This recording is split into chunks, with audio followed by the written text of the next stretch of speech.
Welcome to the FFT post-game Thursday Night Football Q&A. I'm Chris Towers, and I'm going to be here for the next 30 to 45 minutes answering whatever questions you guys have about Week 10. We'll talk about some trades. We'll commiserate about the pain that was watching Marcus Mariota try to throw the ball to Kyle Pitts on Thursday Night Football. That it really felt like that broke my brain a little bit trying to watch that. Man, like Marcus Mariota he played really poorly today. And I think generally speaking, he's a bad quarterback, but like it feels like there's this like gap between Marcus Mariota, normal bad NFL quarterback, and Marcus Mariota trying to throw to Kyle Pitts because he wasn't close on most of the targets. It was shocking to watch. I mean, he had the pick trying to find Kyle Pitts. He had another one where there was I think it was a defensive holding, but if not, it was thrown poorly, and I'm not sure Kyle Pitts would have even had a chance at it. It might have been a pick anyway. Overthrew him on that crossing route. It's really frustrating. Kyle Pitts is an incredibly talented player who had 8 targets in this game. He caught 2 of them for 28 yards, and it's not his fault. But at this point, I just don't know how you can trust him in your fantasy lineup. And look, we're beyond that point. It's been at that point for a month, maybe more. But, in looking at my tight end rankings, I would rather start Gerald Everett moving forward than him. I think I'd rather start Zach Ertz, even though I do think Zach Ertz is probably more like a touchdown or bust kind of guy moving forward. I would still give Kyle Pitts the benefit of the doubt over the likes of Cade Otton and Robert Tonyan and Foster Moreau. And they like the truly, I think, touchdown or bust guys, Taysom Hill, Mike Gesicki.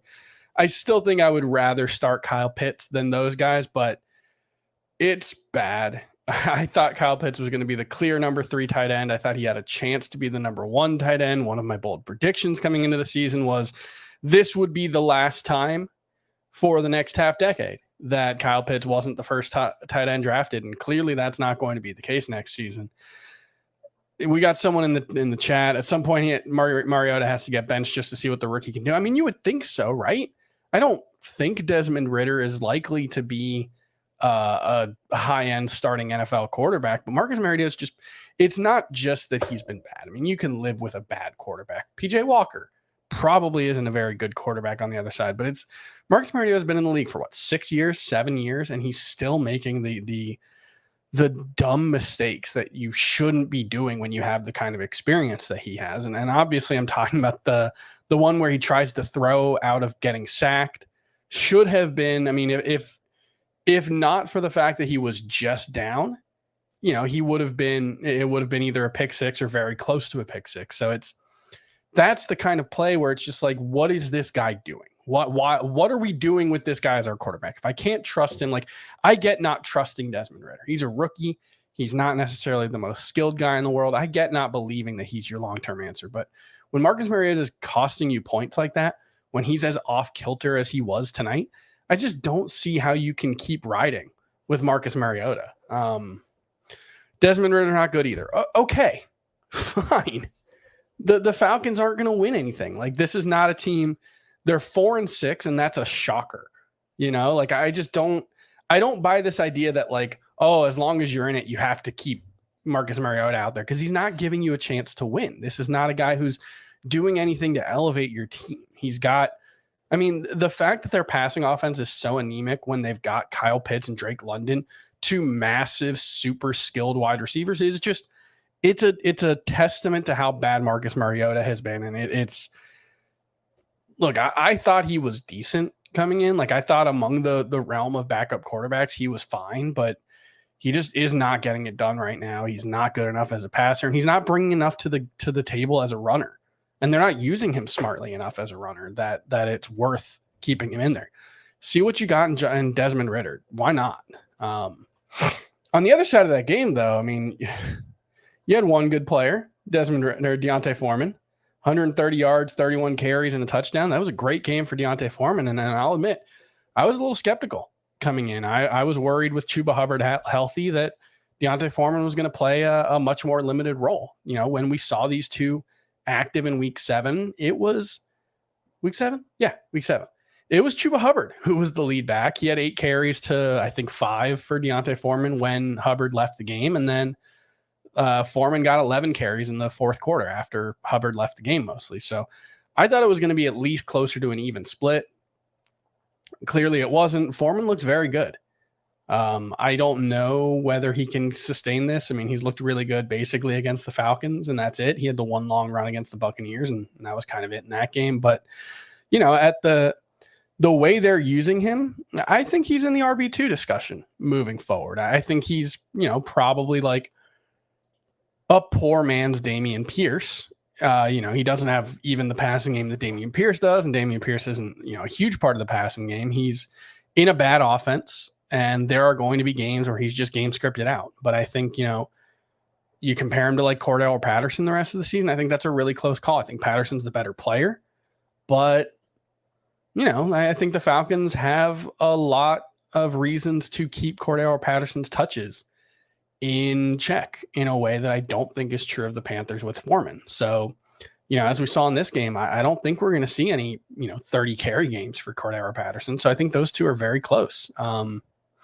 That's the range, though, when you're talking like RB2, like David Montgomery versus Deontay Foreman. I think I'd still rather have David Montgomery. I'd rather have Foreman than Devin Singletary or Kareem Hunt or probably Jamal Williams. But that's the range, right? Your low-end RB2, high-end RB3 most weeks. Not a must-start guy by any means, but someone who should be pretty useful for fans. And that's it for Thursday Night Football. I have nothing else to say about that game. It was as ugly as the box score makes it look if you didn't watch it. It's just gross. So we'll get to your questions now, and make sure you drop them in chat. Make sure you hit the like and subscribe button for more. We've got Q&As and streams all throughout the week. Tuesday night, Thursday afternoon, Thursday night, Sunday morning, the last hour and a half before kickoff, starting at 11:30 a.m.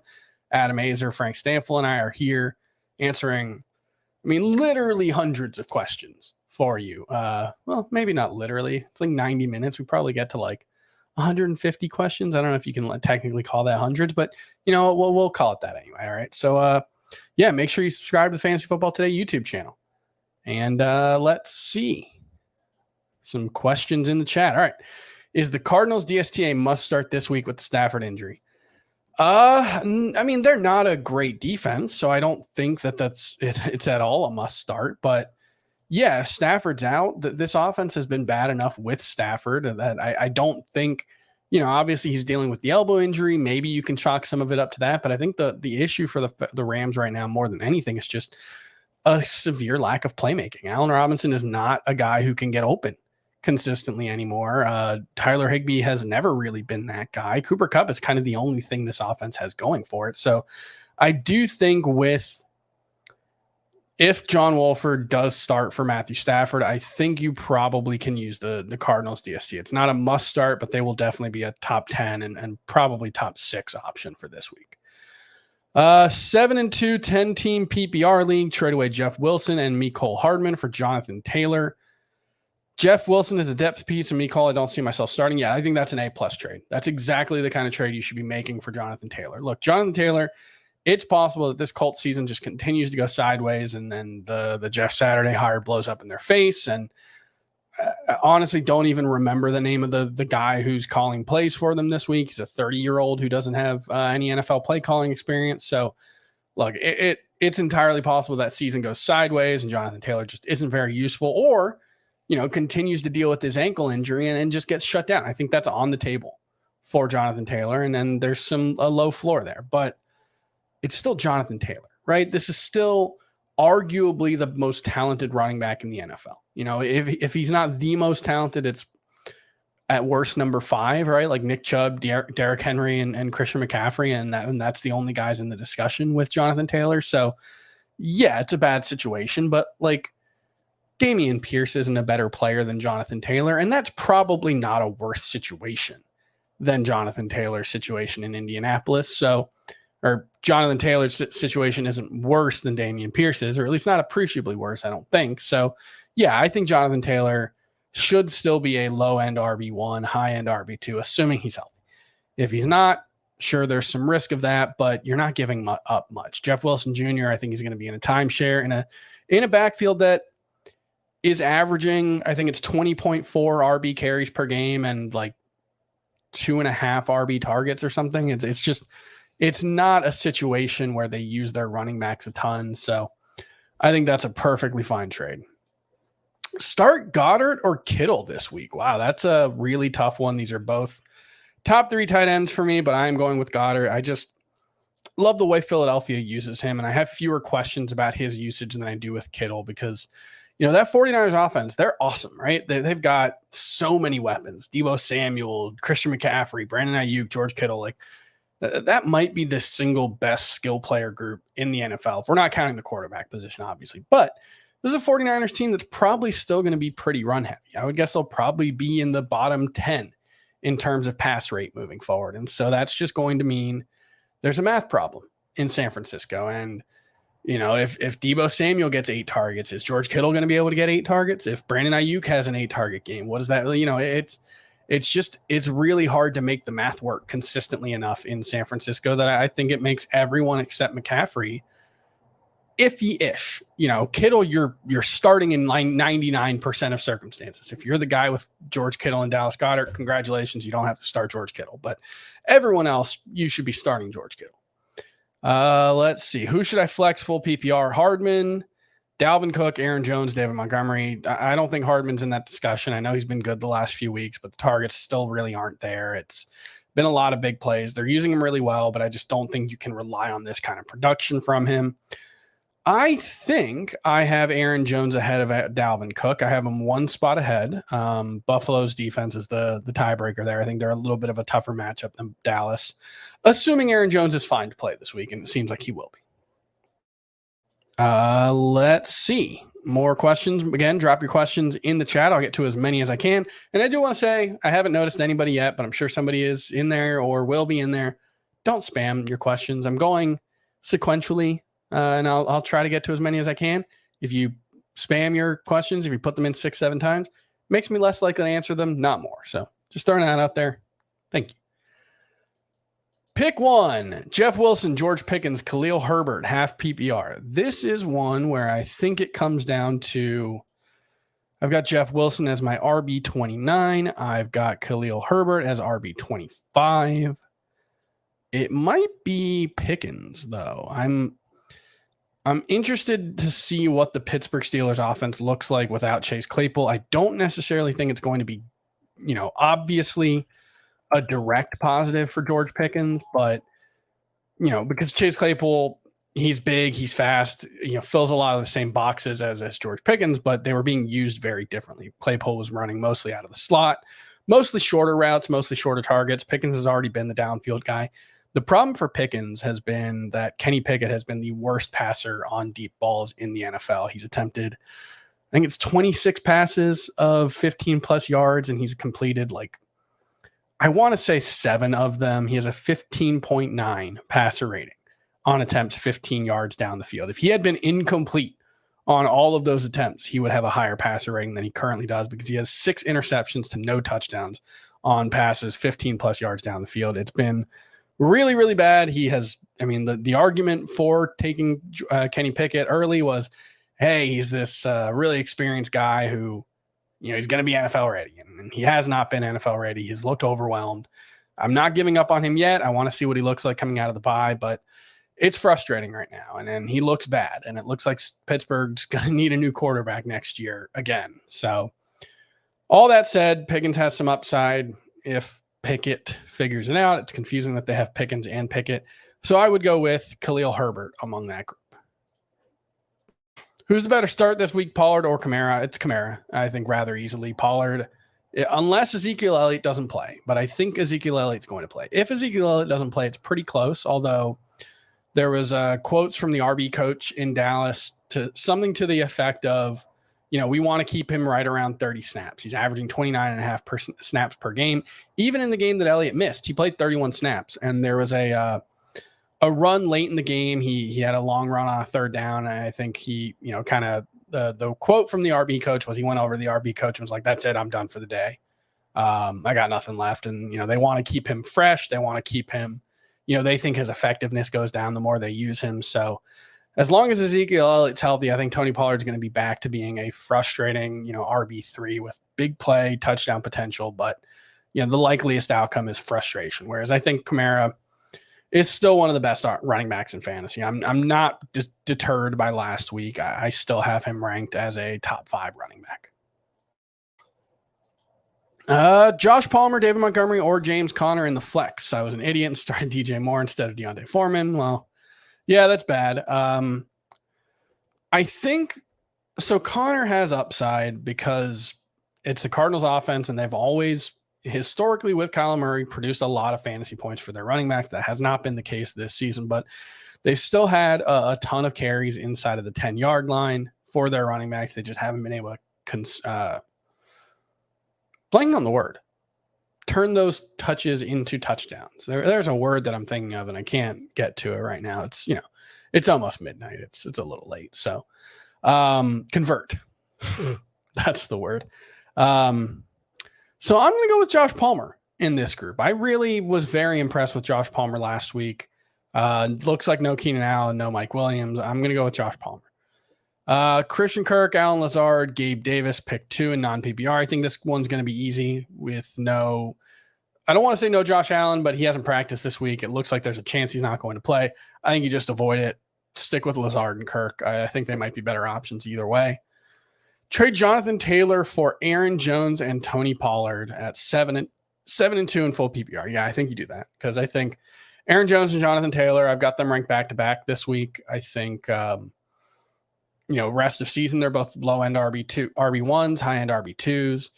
Jones probably has a little less risk actually than Taylor. I know he's currently dealing with the ankle injury, but doesn't sound like it's too serious. Taylor's already had the setback. So I would say there's probably more risk with Taylor. And you get Pollard thrown in for free, essentially. So I think that was a great one. Rest of season, Judy or Sutton. Is Schultz a keeper? Okay. So you have Freiermuth and Dulcich. I think I'd take Schultz over Freiermuth and Dulcich, but it's very close. I like all 3 of them, actually. And then Judy versus Sutton, I think I'd go Judy. He's been outside of the game that he missed, that he left early, and then the game that he was limited when he came back. He's actually out-targeted Courtland Sutton. Courtland Sutton's 2 big target games were in those 2 games. I think Jerry Jeudy is getting more targets than Courtland Sutton. He might just be a better player than Courtland Sutton. So I think it's pretty close to a coin flip, but I like what we've seen from Jeudy so far. Should I trade Fournette for Amon-Ra St. Brown and Antonio Gibson? That's an interesting one. I think Amon-Ra St. Brown and Fournette is very close. I think there's reasons to be a little bit frustrated with both of them, but I think they're both going to be top 12 options at their positions moving forward. But St. Brown just doesn't have, the Rachaad White of it all. So I think I would give St. Brown, even if you think that's a coin flip, getting Antonio Gibson on top of that could be really valuable because, J.D. McKissic, we don't know when he's going to be back, but Gibson, I was frustrated with his usage last week, but I would imagine he's going to be like a 5+ target guy moving forward with, 40% of the running back carries. So I think it's a good situation for him. I hope Antonio Gibson can be, a solid starting option moving forward. Is Gabe Davis and Devontae Smith both boom bust wide receivers? Which one has higher upside? I think Gabe Davis probably has a little higher upside, based on what we've seen so far, although there have been more high target games for Devontae Smith, which, that could mean that Devontae Smith has a little more upside. But yeah, I think they're both boom or bust. If you want to call them RB3, wide receiver 3s, if you want to call them wide receiver 2s, but the fringy types, I think either in that range, it's all very fluid. But I think the boom or bust part is the thing you have to keep in mind with both Gabe Davis and Devontae Smith is when they're going well, when they're hitting on the positive end of variance, things are going to look really, really good for them because the targets that they get tend to be very high value targets.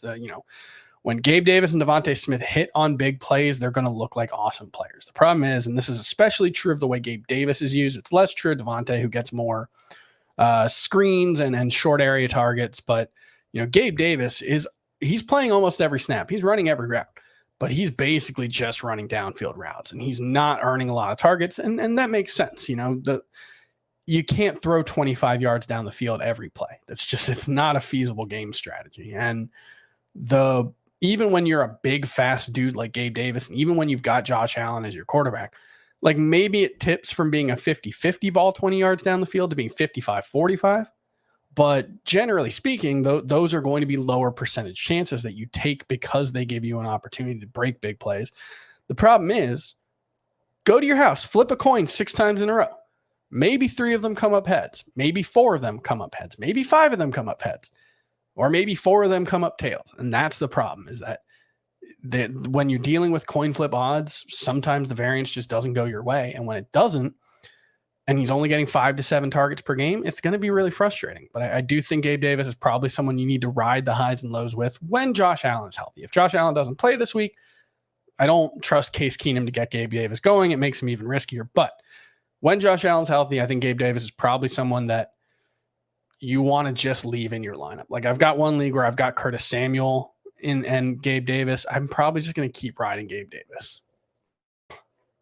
Starting Marcus Mariota and not utilizing Cordero Patterson. Never seen a team try to tank while also trying to win the division before. So I will say, with regards to Cordero Patterson, I don't know what his snap share was in this one, but I would guess it was fairly, limited. They used 4 running backs, actually. Huntley had 5 carries. Avery Williams had 4. Tyler Algier had 8. Cordero Patterson had 5.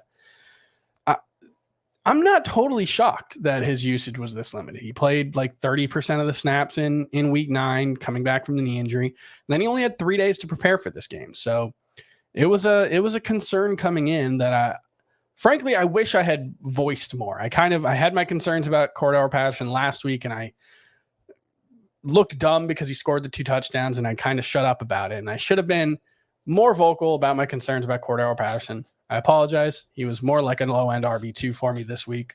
But yeah, the usage, I think we'll see a lot more Cordero Patterson in week 11, but I do think it could be sort of hit or miss depending on how his knee's feeling. And, he wore down last year. They've been very open about that. So I think Cordero Patterson is going to be a little frustrating. I think last week was a good opportunity to try to sell him, and I think it could still be. Should I trade Ezekiel Elliott, Allen Lazard, and Damian Harris for Raheem Mostert and Miles Sanders? I would not do this. I think like Harris and Mostert is probably a bit of a coin flip, but I think Miles Sanders and Ezekiel Elliott's probably pretty close. They're both, I think Miles Sanders is a better runner, and he's probably in a better offense, but Ezekiel Elliott, I think the general idea for both of them is going to be relatively the same. You're hoping for 15 carries, you're hoping for some goal line work, you're hoping for 70 plus yards, and you're hoping for a touchdown. I think with Miles Sanders, what you're talking about is upside is like 95 yards, 100 yards. And Ezekiel Elliott, the upside's probably 75 yards. That's probably the way I look at it. Najee Harris, David Montgomery, or Tony Pollard, pick 2. I think you probably got to stay away from Najee. Actually, Najee versus Tony Pollard. Yeah, I would go Najee Harris over Tony Pollard. It's very close. They're both RB3s for me. David Montgomery, more like a low-end RB2, but I would sit Tony Pollard for this one.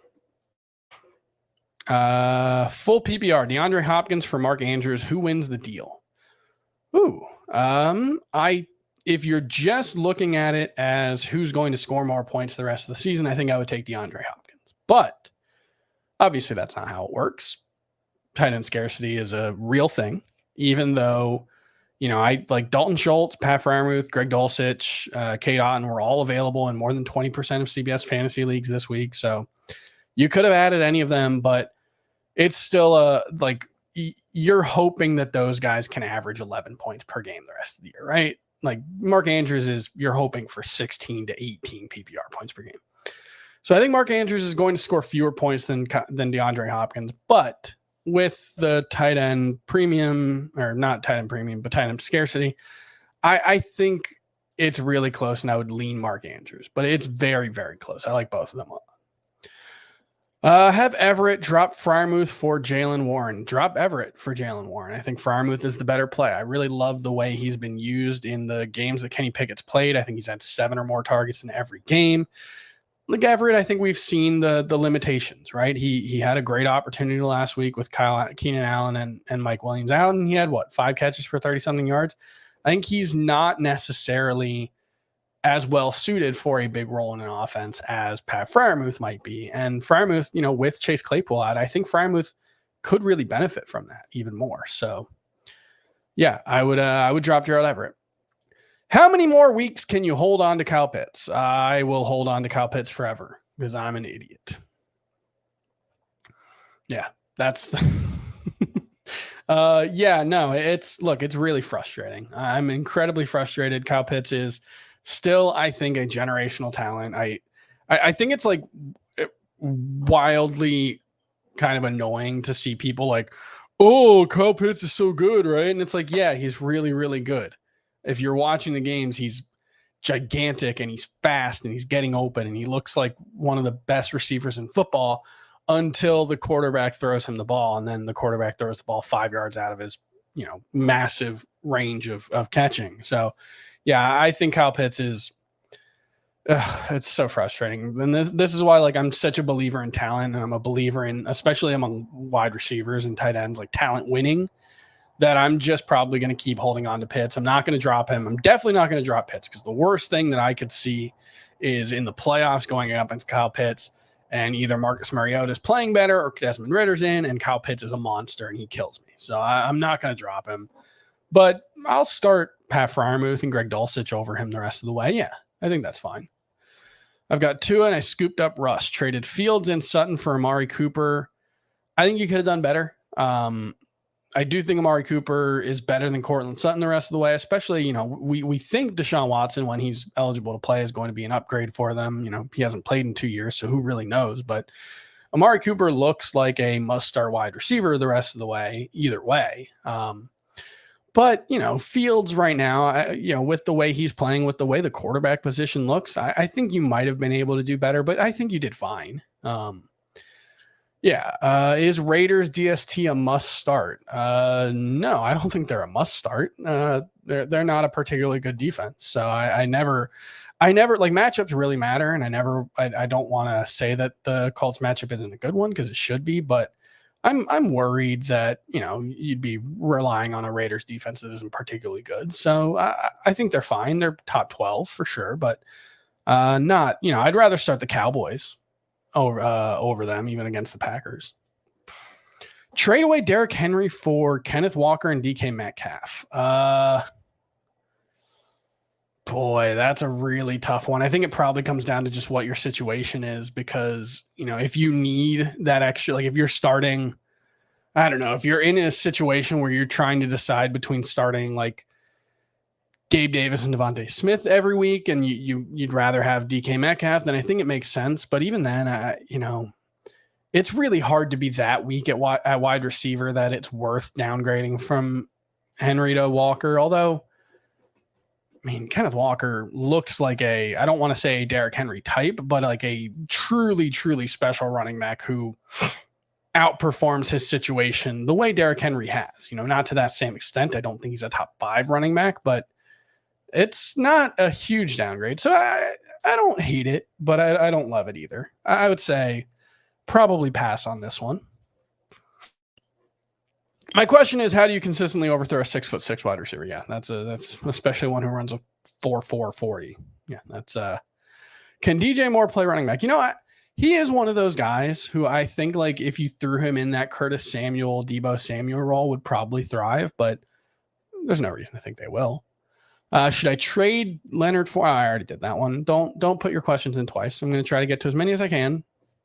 Calm down. Trade start 2. Terry McLaurin, James Conner, Raheem Mostert, or Darnell Mooney. I would go with McLaurin, and I would go with James Conner among these two. Flex half point PPR, Pittman, Piggins, or Judy. I would go with, I think I have Pittman behind. Do I have Pittman behind? No, I have Pittman ahead of Pickens. I don't feel good about that. But I have Judy ahead of both of them, so I'll just go with Judy. Headed for the fantasy playoffs. Should I scoop up all the handcuffs at this point? I already grabbed Herbert, Warren, and Mitchell. No, you shouldn't. You don't necessarily need to add every handcuff, because they're not all going to work out. And you need to have some flexibility, and you probably still need some wide receivers. And it's you should be aiming for upside wherever you can find it, right? And if that means that, like, if Pat Freiermuth was still available, I would say add him. because you're looking for upside and you can still make trades, presumably. So yeah, not necessarily all the handcuffs. Pick 2, Kirk, Olave, or Lamb. Wow, that's really tough. In non-PPR, I think I'm sitting Kirk because I prefer the downfield possibilities for Chris Olave and CeeDee Lamb. Started Patterson and Foreman up against Eckler and Pollard. Not looking great for him. I mean, you got the Foreman start at least, less than 100% Josh Allen if he plays, or Geno Smith. Look, if Josh Allen's active, I'm playing him. I'm not going to overcomplicate it. I do think Geno Smith's fine. I have him as a top 10 QB this week, but I'm not going to sit a healthy enough to play Josh Allen, I guess is the way to put it. Should I trade Dalvin Cook and T. Higgins for Justin Fields and Dameon Pierce? Okay. So Pierce and Higgins is basically, I think, very fair. I actually was trying to make a trade for, who did I end up trading for? I traded for Aaron Jones and I gave up T. Higgins, but I was trying to pick between Aaron Jones and Dameon Pierce, and I picked Aaron Jones, but I think they're very close. So I think that's fair. Fields for Cooks. I think you're giving up too much in Dalvin Cook to get Justin Fields. You're probably really desperate at quarterback, but I think this is too much of a downgrade. Why are we so sour on Trevor Lawrence? He's played Philly and Denver and still a top 10 QB. I would guess that if you sorted by points per game, he probably takes a little bit of hit by that regard. Let's take a look.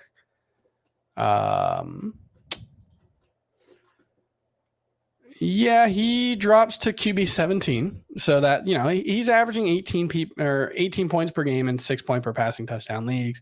You look at the last 3 games when they've really started riding Travis Etienne. He's been at 18.7, 8.8, 18.7 PPR, or 6 point per passing touchdown league, scoring. He's got 3 games with 20 plus points. He's got, he's not quite there yet. Like last week was really promising. The 6 carries for 53 yards. Man, if he did that every week, I would love Trevor Lawrence. The problem is he had 18 yards in the previous 2 games combined. I think he's capable of being a better rusher than he has been. I think he's, got that like Andrew Luck / Deshaun Watson type of rushing ability, not the 800-yard Justin Fields upside, but probably like the 400 to 500-yard upside. They just don't use him that way, and it's frustrating. And he's not nearly a good enough passer to make up for being a limited rusher. Using my guru powers, I don't know what that means, but Khalil Herbert or Rachaad White rest of season. Give me Khalil Herbert. He's got the role that you're already hoping Rachaad White gets, and I don't know if Leonard Fournette. I don't think they're just going to bench Leonard Fournette. I think that's very unlikely. I don't think the Bears are going to just bench David Montgomery, but Herbert's already got a big enough role. He's worked his way into that, so I think you'd rather just have that. Thoughts on DJ Moore after tonight's game? He's an incredibly talented player in a really bad offense. I don't know what to say. Like it's very Kyle Pitts-esque. I've been very frustrated by both of them all season long. There are going to be really good games for DJ Moore, and he's better than Kyle Pitts for fantasy because he's been used more and might have a better quarterback situation, honestly, which is stunning. But it's going to be frustrating all year. He's going to underperform his talent level because it's a bad situation. So that's just kind of the reality of the situation for DJ Moore. I think he's very good, and it's not going to really matter. Is Foster Moreau now a tight end 1? No. I mean, Darren Waller's been out, the last 3 games, and Foster Moreau has been pretty bad for fantasy. So I think he's likely to be pretty middling for fantasy. Yeah, I mean, he's had 5 straight games where he started. He's had 4 targets in each game. He's had no more than 44 yards in any of them. He doesn't have a touchdown. He has 1 game with more than 3 catches. He's a low-end starting tight end. He might be a tight end 1 rest of season because if you catch 4 passes per game, you're probably a tight end 1, but I don't think he's someone that you can just, all right, now I don't have to worry about tight end anymore. You should be looking to upgrade if you have Foster Moreau. Give Josh Jacobs, Cordero Patterson, Aaron Jones, receive Chris Godwin, T. Higgins, and Joe Mixon. Is that a win for you? I think that's a fairly big win for you. I think Mixon versus Jacobs is very close as to who's the best player the rest of the way. If this week doesn't matter, then I think you can probably just go ahead and say Mixon, but he's on a bye this week, so that changes it. I do think Godwin, I would rather Godwin versus Jones, Godwin and Higgins versus Jones. They're both, I think they're all in the same range. Like if we were redrafting right now, I think they'd all be low end round 2, high end round 3 guys. And then Patterson, I think, is the clear worst player in this trade. So I like it for you. Schultz or Ingram? I prefer Schultz both rest of season and this week. Ingram's dealing with a back injury. It looks like he's going to play. He's been limited both days, but Schultz has like a 30% target per route run rate or something with Dak Prescott. He's been super involved when Dak Prescott's been healthy. So I think he's going to be very similar to how he was last year. Is Cordero Patterson droppable? Trick question. Yes. No. I mean, he's droppable. Like if you're in an 8-team league, sure, you can drop him probably, but I'm not saying you shouldn't drop him is, I guess, the way to put it. Do I think Kyren Williams will have fantasy value? Look, it's been the worst offense in fantasy for running backs all season. The Rams, it's not just because their guys have been bad. You know, Darrell Henderson, we've seen Darrell Henderson and Cam Akers be good before. You know, Darrell Henderson was a top 12 running back when he was healthy last season. Sony Michel was good in this offense, for crying out loud. The problem is the offense isn't good anymore. They aren't moving the ball. They aren't getting a lot of red zone opportunities. They don't throw to their running backs very often. That's the one place that you would think maybe Kyren Williams can carve out a role is in the passing game. He was a very active pass catcher in college. I think he's pretty limited as an athlete from what I understand. 4.6 40. He's not a great athlete, but if he emerges as a viable pass catcher for them, then I think he can have some upside, but I think it's pretty likely that he's just a flex at best. Trade Amon-Ra St. Brown for Aaron Jones. You have Mostert, Dalvin Cook, James Robinson, and Hines. Yeah, you need running backs. So, yeah, I think that's fine. I think both Amon-Ra St. Brown and Aaron Jones would be in that late round 2, early round 3 range. I'm probably higher on Amon-Ra St. Brown than most people, so I don't think everyone would agree with me that he'd be in that round 3 range, but that's how I view him. I think he's a viable low-end wide receiver 1 the rest of the way, especially in PPR. Is Brandon Cooks droppable for Drake London next week? Well, the nice thing is I don't really have to answer this right now. We'll see if Brandon Cooks plays this week, if he gets the squeaky wheel treatment, and then you can make the decision. But I will say I don't think Drake London should be a high priority for you. I think he's a very talented player, but like this week, he had 5 catches for 38 yards and a touchdown. So he had 14.8 PPR points in a game where he scored a touchdown. That's pretty bad. And that's probably his best game in the last month. So I don't think Drake London is someone who needs to be a high priority. Thoughts on Jaylen Warren taking over the backfield in Pittsburgh? Do I actually believe it? The narrative here, I think, has been kind of weird because there was like the quotes from Mike Tomlin where he maybe kind of sort of said, if you read between the lines, yeah, we're going to play Jaylen Warren more. But there was a quote from Jaylen Warren on Thursday. My reps and usage in practice haven't changed. There was Mark Caboli from The Athletic, who probably knows the Steelers better than anyone, said that he didn't know where the Najee Harris is getting benched narrative came from. So I don't think it's going to happen this week necessarily. Now, what I could see happening is Harris gets the first drive, Warren gets the second drive, and Warren looks better and just kind of rolls from there. I could see that happening. And so Warren should be added in any leagues, but this looks like a bad offense. It looks like a bad situation. Warren's looked a lot better than Najee Harris, but I still don't think it's a situation where if Jaylen Warren's the starting running back, all of a sudden you're talking about a must-start fantasy option. I think the fundamentals are still pretty bad in Pittsburgh, and I think that's what's holding Najee Harris back more than anything. Any changes I'd make to your lineup before the playoffs? Tua, Eckler, Cook, Diggs, Lazard, Goddard, Ayuk, Carter.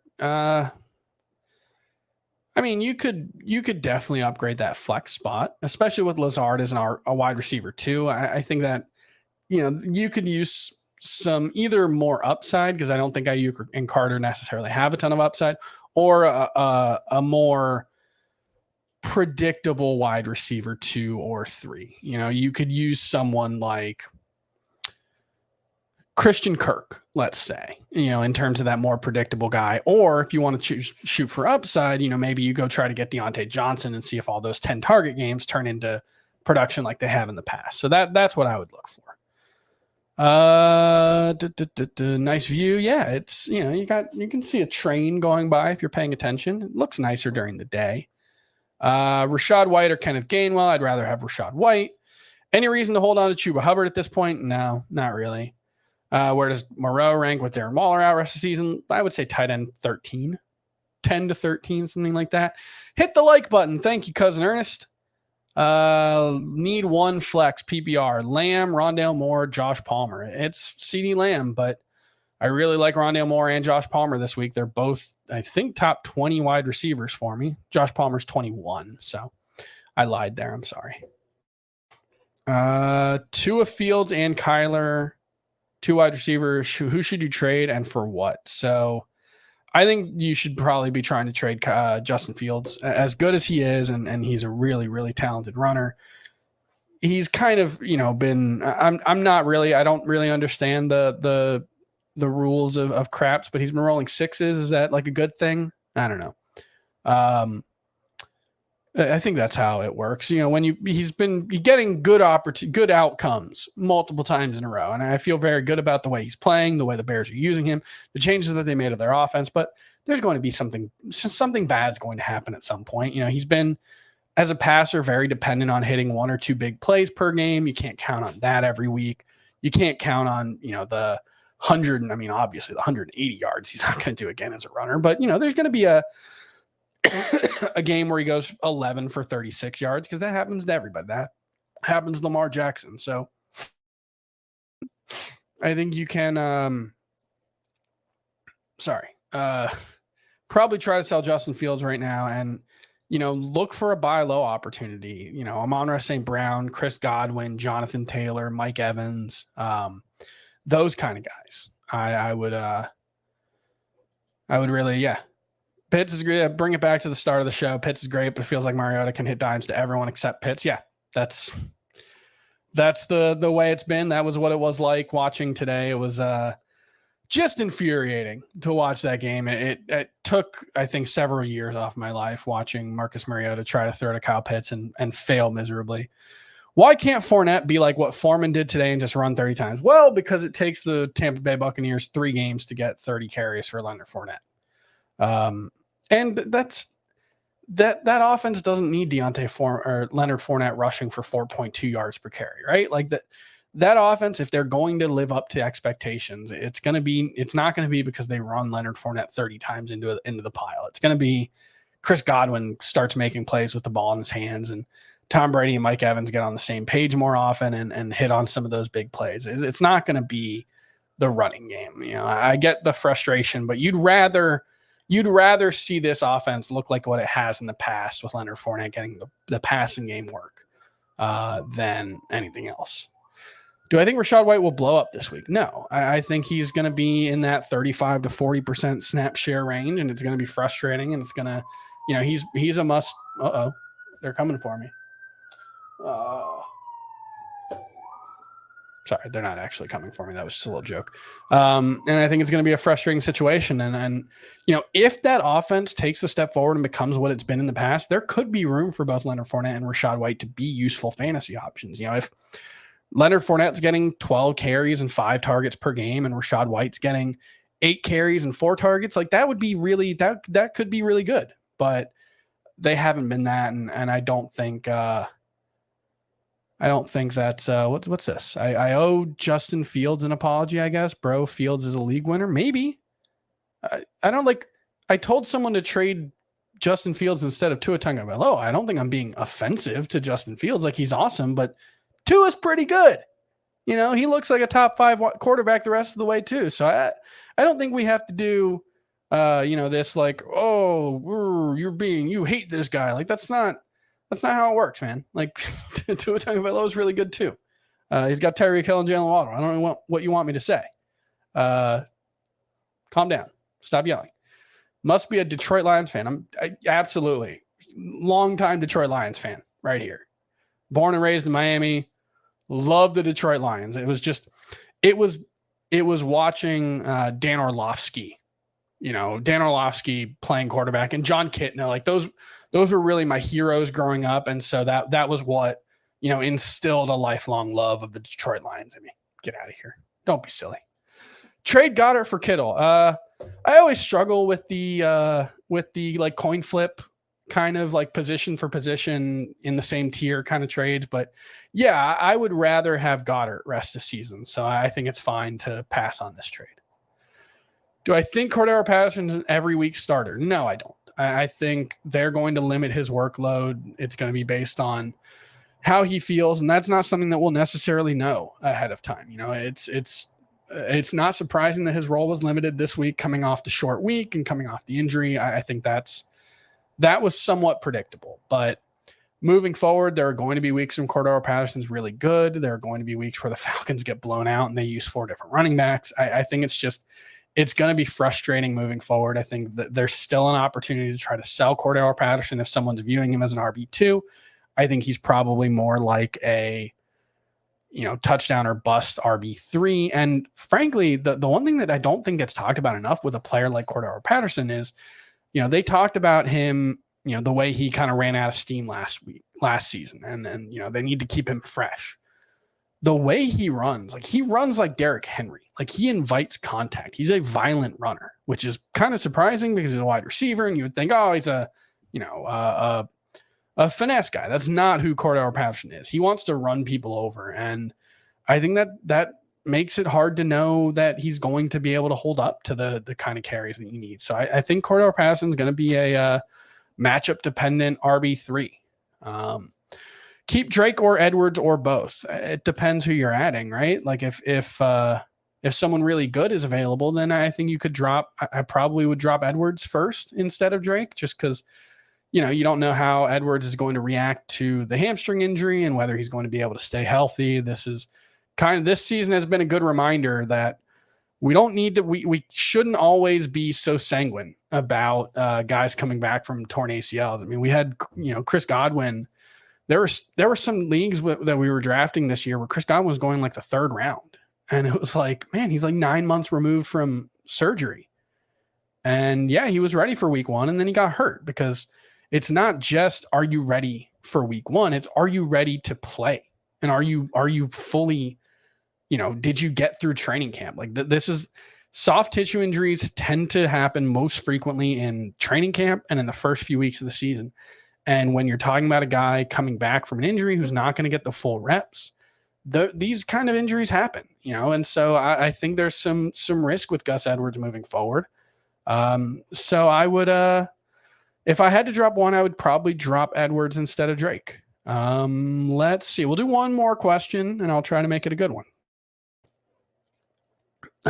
Just traded Leonard Fournette, Brandon Cooks, I assume, and Jerry Jeudy for Amon-Ra St. Brown and Dameon Pierce earlier today. How did you do? Okay, so I think you did great. I think Leonard Fournette and Dameon Pierce is fairly close, and I think Amon-Ra St. Brown is a must-start wide receiver moving forward, whereas Brandon Cooks, I mean, he might be droppable. If he plays this week, but it's, an Elijah Moore situation where he's a role player and is barely involved, then I think you're dropping him. And Jerry Jeudy, I think he's fine, but, obviously this season he hasn't been a must-start guy. And I don't think he will be. I think he's going to be a frustrating kind of boomer bust fringe wide receiver too. And you got a number 1 wide receiver in Amon-Ra St. Brown, at least in my opinion. I think he's going to be, Chris Godwin or previous seasons versions of Deontay Johnson. So I think this is a very good trade for you. I'm very happy for you, Zave. That's going to do it for the FFT post Thursday night Q&A extravaganza, whatever we call it. Make sure you hit the subscribe button. Make sure you hit the like button. Make sure you tune in on Sunday morning. Adam Azer, Frank Stanfield, and I will be back right here on the Fantasy Football Today YouTube channel at 11:30 a.m. to help you set your lineups, answer any trade, any waiver wire, whatever questions you got. I guess waiver wire wouldn't matter, but free agency, whatever you want. We'll be here answering your questions for 90 minutes before kickoff on Sunday morning, and we will see you then. Take it easy.